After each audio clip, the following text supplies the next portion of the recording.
أعوذ بالله من الشيطان الرجيم بسم الله الرحمن الرحيم أو كالذي مر على قرية وهي خاوية على عروشها أو كالذي یا اس شخص کی طرح، او کا معنی ہوتا ہے یا، اور کاف اس کا معنی ہے مثل جیسے ہوتی ہے طرح، الذی اس شخص کے، او کالذی یا اس شخص کی طرح ہے، مر جو گزرا، علی قریۃ ایک بستی کے پاس سے، وہی خاویۃ اور وہ گری ہوئی تھی۔ بات سمجھ آ گئی؟ خاویۃ کا معنی کیا ہے؟ وہ بستی گری ہوئی تھی، علی عروشها اپنی چھتوں کے بل۔ قال کہا اس نے، عزیر علیہ السلام نے، یہ ان کا واقعہ ہے۔ یہاں پر آج کے سبق میں ہم دو واقعہ پڑھیں گے، ایک حضرت عزیر اور دوسرا حضرت ابراہیم علیہ السلام کے بارے میں۔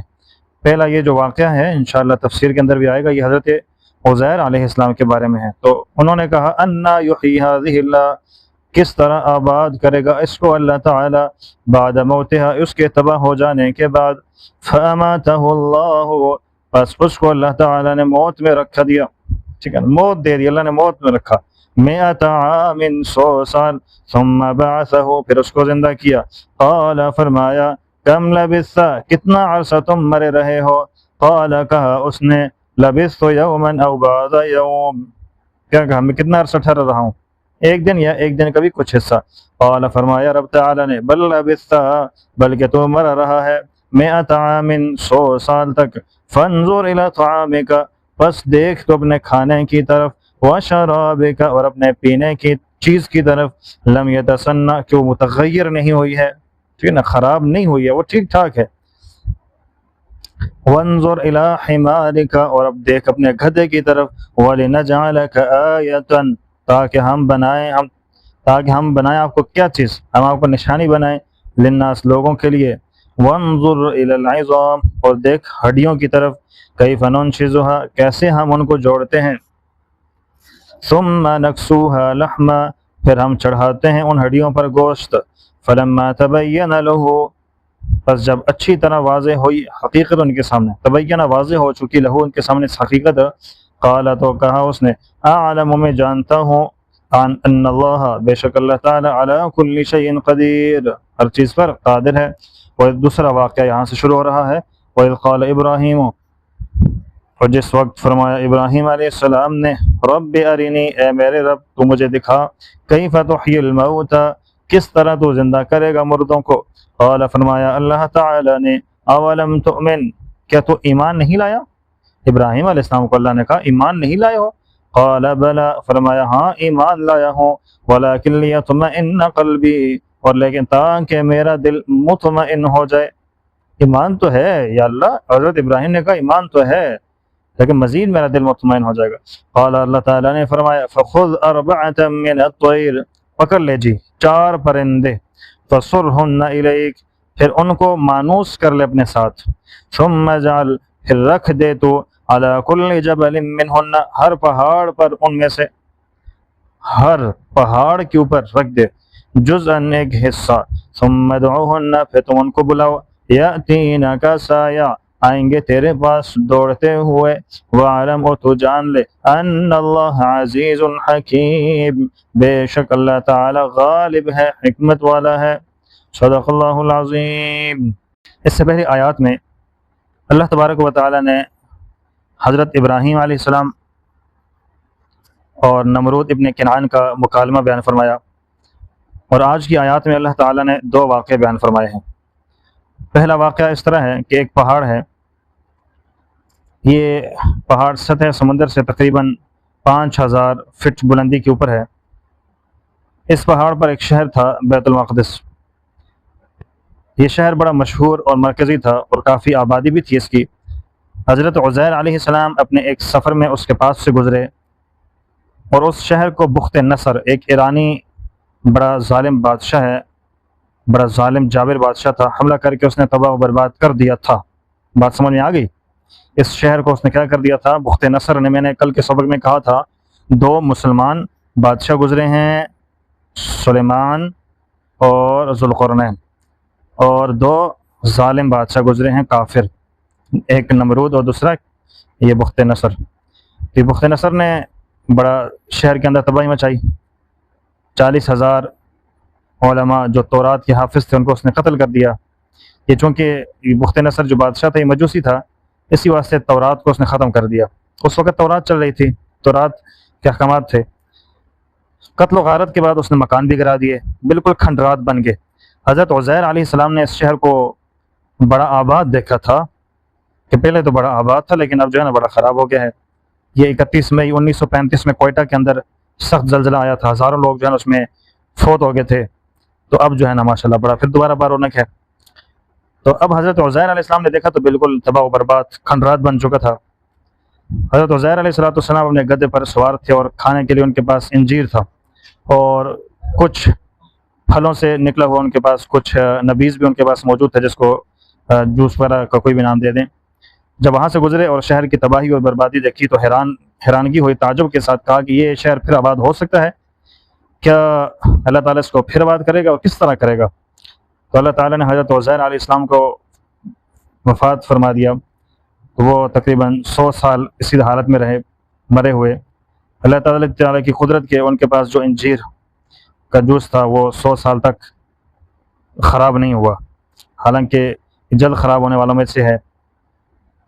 اور دوسری طرف ان کے پاس ایک گدھا تھا جو مرا ہوا تھا، اس کی ہڈیاں بکھری پڑی تھیں، حالانکہ یہ زیادہ دیر تک زندہ رہ سکتا ہے، مگر اب تعالیٰ کی قدرت تھی کہ جو چیز جلد خراب ہونے والی تھی وہ محفوظ ہوگی، اور جو چیز دیر تک رہ سکتی تھی اس کی ہڈیاں بھی بکھری پڑی تھیں. تو 100 سال کے بعد جب رب تعالیٰ نے ان کو اٹھایا تو فرمایا کہ تم کتنا عرصہ ٹھہرے رہے ہو؟ تو فرمایا پروردگار 1 دن یا دن کا کچھ حصہ، یعنی اگر وہی دن ہے تو دن کا کچھ حصہ ہے، اور اگر دوسرا دن ہے تو پھر مکمل دن ہے. فرمایا رب تعالیٰ نے بل لبثت 100 عام، بلکہ تم ٹھہرے رہے ہو موت کی حالت میں 100 سال تک. فانظر الی طعامک و شرابک، اپنے انجیر کو جوس کو دیکھ لو، لم یتسنہ، کہ کوئی تغیر پیدا نہیں ہوا اس کے اندر. وانظر الی حمارک، اور اپنے گدھے کی طرف دیکھو کہ تیرے سامنے ہم اس کی بکھری ہوئی ہڈیوں کو جوڑیں گے اور اس پر گوشت چڑھائیں گے، چمڑا اس کے اوپر آئے گا، یہ مکمل طور پر ایک جانور تیار ہو جائے گا. فرماتے ہیں کہ 100 سال کے بعد جب واپس گئے تو جس شہر میں وہ پہلے سے آباد تھا اس کا چونکہ حلیہ ہی بدل چکا تھا، تو ان کے پڑوس میں ایک عورت تھی، اس وقت وہ بھی جوان ہو چکی تھی. جس وقت حضرت عزیر علیہ السلام وہاں سے نکلے تھے اس وقت وہ جوان ہو چکی تھی، لیکن جب یہاں سے دوبارہ 100 سال کے بعد واپس گئے تو وہ بوڑھی ہو چکی تھی اور آنکھوں سے نابینا بھی ہو چکی تھی، اور بیچاری کے جو گھٹنے تھے وہ جو ٹخنے تھے وہ بھی بالکل کمزور ہو چکے تھے، چل پھر نہیں سکتی تھی. اس بوڑھی کو بیٹھے دیکھا تو اسے دریافت فرمایا کہ آئین بیت عزیر، کہ عزیر علیہ السلام کا گھر کہاں ہے؟ تو اس نے کہا تم کون ہو؟ تو فرمایا کہ میں عزیر ہوں. اس نے کہا عزیر تو اس وقت کہاں سے آگے، وہ تو کہیں فوت بھی ہو گئے ہوں گے. فرمایا نہیں میں عزیر ہوں. بوڑھی کہنے لگی وہ تو بڑے مقبول دعا تھے، کوئی بھی دعا کرتے اللہ ان کی دعا قبول کر لیا کرتا تھا. اگر واقعی تم عزیر ہو تو میرے لیے اللہ سے دعا کرو کہ میری آنکھیں ٹھیک ہو جائیں تاکہ مجھے تمہیں دیکھ بھی لوں. تو دوسرا میں کہ اپاہج ہوں، دعا کرو کہ میں کھڑی ہو جاؤں تو مجھے اللہ تعالیٰ صحت دے دے. حضرت عزیر علیہ السلام نے دعا کی تو اللہ تعالیٰ نے اس بوڑھی کی آنکھیں درست فرما دی اور پاؤں بھی اس کے درست ہو گئے، ٹھیک ہو گئے، وہ چلنے پھرنے لگی. وہ ان کو لے کر پھر چلی گئی، کیا میں تمہیں تمہارا گھر دکھاتی ہوں. پہلے حضرت عزیر علیہ السلام کا گھر کنارے پر تھا، مگر اب چونکہ آبادی پھیل چکی تھی اب ان کا گھر درمیان میں آ چکا تھا. تو اس وقت حضرت عزیر علیہ السلام کا ایک بیٹا بھی زندہ تھا جس کی عمر بھی 118 سال ہو چکی تھی، جو کہ پوتے پڑ پوتے والا ہو گیا تھا. جب حضرت عزیر علیہ السلام گھر میں داخل ہونے لگے تو اس نے ان کو منع کر دیا کہ یہ کہاں جا رہے ہیں، گھر کے اندر کیوں داخل ہو رہے ہیں. جواب انہوں نے دیا حضرت عزیر علیہ السلام نے کہ میں اپنے گھر جا رہا ہوں. تو کہنے لگے کہ واپس جائیں، یہ آپ کا گھر نہیں ہے. اس بوڑھی نے کہا کہ یہ تمہارا باپ ہے، تمہارا دادا ہے، اور یہ انہی کا گھر ہے، یہ عزیر ہیں. تو حضرت عزیر علیہ السلام کے بیٹے نے کہا کہ ہمیں تو اپنے باپ کی 2 چیزیں یاد ہیں، ایک تو بین الکتفین، دونوں کندھوں کے درمیان چاند کی طرح ایک نشان تھا، اور دوسری چیز یہ ہے کہ وہ تورات کے حافظ بھی تھے. کہتے ہیں کہ ان کا کرتا اٹھایا گیا تو دونوں کندھوں کے درمیان بالکل چاند کا ایک نشان موجود تھا، اور انہوں نے تورات کھول کر آپ علیہ السلام کے آگے رکھی تو انہوں نے سنانا شروع کر دی. چنانچہ انہوں نے ساری تورات سنا دی تو سب کو یقین آ گیا کہ واقعی حضرت عزیر علیہ السلام ہیں. تو یہ ان کے 2 معجزات کو دیکھتے ہوئے یہودیوں نے یہ کہنا شروع کر دیا وقالت الیہود عزیر ابن اللہ، یہودیوں نے کہا کہ عزیر علیہ السلام اللہ تعالیٰ کے بیٹے ہیں. دیکھیں جی، او کلذی، یہ شخص کی مثال، مر علی قریۃ، جو گزرا ایک بستی کے پاس سے، بیت المقدس کی بستی تھی وہ، وہی خاویۃ، بستی گری ہوئی تھی، علی عروشها، اپنے چھتوں کے بل. ٹھیک ہے. قال فرمایا انا، کس طرح یحیی، زندہ کرے گا، آباد کرے گا اللہ تعالیٰ، هذه اللہ، اس شہر کو، بعد موت ہے، اس کے تباہ ہو جانے کے بعد فَأَمَاتَهُ اللَّهُ مِئَةَ عَامٍ، بس اللہ تعالیٰ نے ان کو مردہ کر دیا 100 سال تک. ثم بعثه، پھر اللہ تعالیٰ نے ان کو اٹھایا. قال کم لبثت، قال لبثت یوما او بعض، ایک دن یا ایک دن سے کم حصہ. قال فرمایا بل لبثت 100 عام، 100 سال تک آپ ٹھہرے ہیں. فانظر الى طعامک و شرابک، پینے کی چیز، ٹھیک ہے نا، لم یتسنى، خراب نہیں ہوئی ہے. وانظر الى حمارک ولنجعلک آیۃ للناس وانظر الى العظام کیف ننشزها، کیسے ہم اس کے اوپر ہڈیاں چڑھاتے ہیں جی، ہڈیوں کے اوپر کیسے ہم گوشت چڑھاتے ہیں. فمنکسو لحما، پھر ہم پہناتے ہیں ان ہڈیوں پر گوشت. فلما تبین له قال اعلم ان اللہ على كل شيء قدیر. دوسرا واقعہ، وَإِذْ قال ابراہیم، جب فرمایا ابراہیم علیہ السلام نے رب ارنی، اے میرے رب تو مجھے دکھا، کیف تحیی الموتى، کہ تو کس طرح مردوں کو زندہ کرے گا، مردوں کو زندہ کرنے کی کیفیت کیا ہے. قال کیف، ٹھیک ہے نا. قال فرمایا اولم تؤمن، کیا تمہیں، اللہ نے فرمایا ایمان نہیں لایا کہ میں مردوں کو زندہ کرتا ہوں نہیں کرتا ہوں، تو یقین نہیں ہے. قال بلا، حضرت ابراہیم علیہ السلام نے فرمایا اے میرے پروردگار، میرا ایمان ہے کہ آپ مردوں کو زندہ کرتے ہیں. ولکن لیطمئن قلبی، میرا دل مزید مطمئن ہو جائے گا، مجھے یقین ہے لیکن کیفیت دیکھ کر مزید میں اطمینان اور تسلی حاصل کرنا چاہتا ہوں. فرمایا اللہ تعالیٰ نے فخذ اربعۃ من الطیر، 4 پرندے پکڑ لو، فصرہن الیک، پھر مانوس کر دو ان کو اپنے ساتھ. وہ 4 پرندے کون سے تھے؟ ایک تو مور ہے جس کو اپنے حسن پر گھمنڈ ہوتا ہے، اور دوسرا مرغہ ہے جو کہ شہوت اس میں زیادہ ہوتی ہے، اور تیسرا غراب کوا جو خسیس الطبع، جو طبعی شرافت سے بڑا محروم ہوتا ہے. اور چوتھا کبوتر ہے کہ جو اپنی مراد حاصل کرنے میں جلدی کرتا ہے، اور یہی انسان کے اندر 4 چیزیں موجود ہوتی ہیں اللہ ماشاء اللہ. اچھا، جب وہ جانور مانوس ہو گئے، جس وقت ان کو بلاتے وہ جانور حضرت ابراہیم علیہ السلام کے پاس پہنچ جاتے. تو فرمایا کہ اب تو ان جانوروں کو ذبح کرو اور ان کے سر اپنے پاس رکھ لے، اور باقی جو گوشت ہے اس کا آپس میں مکس کر لیں، اس قیمے میں اس کا قیمہ بنا دیں، ہڈیاں پر ٹانگیں ہر چیز ملا دے، سب کا اکٹھا ایک جو ہے نا قیمہ بنا دے. پھر قریب قریب جو پہاڑ ہیں وہ قیمہ شدہ جو گوشت ہے تھوڑا تھوڑا کر کے باقی پہاڑوں کے اوپر بھی رکھ دو. جب حضرت ابراہیم علیہ السلام نے رکھ دیا تو فرمایا کہ اب تو ان کو بلا، مثلا پہلے مرغ کو آواز دے کہ مرغ آ جا، چونکہ سب کا گوشت کاٹ کر اکٹھا قیمہ بنایا تھا. تو انہوں نے دیکھا کہ فضا میں مرغ کا گوشت دوسروں سے الگ ہو کر مرغ کے ساتھ آ کے جڑ گیا. رب نے اس میں جان ڈال دی، وہ مرغہ اسی طرح بولنے لگا جس طرح پہلے بولتا تھا. اسی طرح کوے کا گوشت بھی دوسروں سے الگ ہو کر اپنے سر کے ساتھ آ ملا. اسی طرح مور کا گوشت ہے وہ زندہ ہو کر آ گیا. 4 پرندے جس طرح پہلے تھے اسی طرح سے ہو گئے. بات سمجھ آ گئی؟ تو اس طریقے سے اللہ پاک اکٹھا کرے گا، زندہ کر لے گا.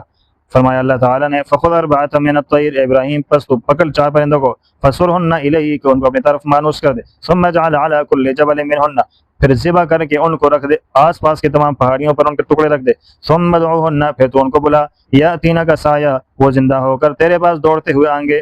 تو رب تعالیٰ نے کیفیت بیان فرمائی احیاء موتا کی، کیونکہ نفس موتا کے احیاء پر تو یقین تھا، ٹھیک ہے نا، مگر اس کی کیفیت نہ دیکھی تھی. تو اجزاء کس طرح جڑتے ہیں، سب کچھ کس طرح ہوتا ہے، جان کیسے پڑتی ہے، تو سب کچھ اپنی آنکھوں سے دیکھ لیا. فرمایا وعلم، اور ابراہیم جان لے، ان اللہ عزیز حکیم، بے شک اللہ تعالیٰ غالب بھی ہے، حکمت والا بھی ہے، وہ جو چاہے کرے، اس کے لیے کوئی کام مشکل نہیں ہے. اللہ تعالیٰ ہم سب کو بھی یقین نصیب فرمائے، اور اللہ ہم سب کو ہدایت بھی نصیب فرما دے. صدق اللہ العظیم.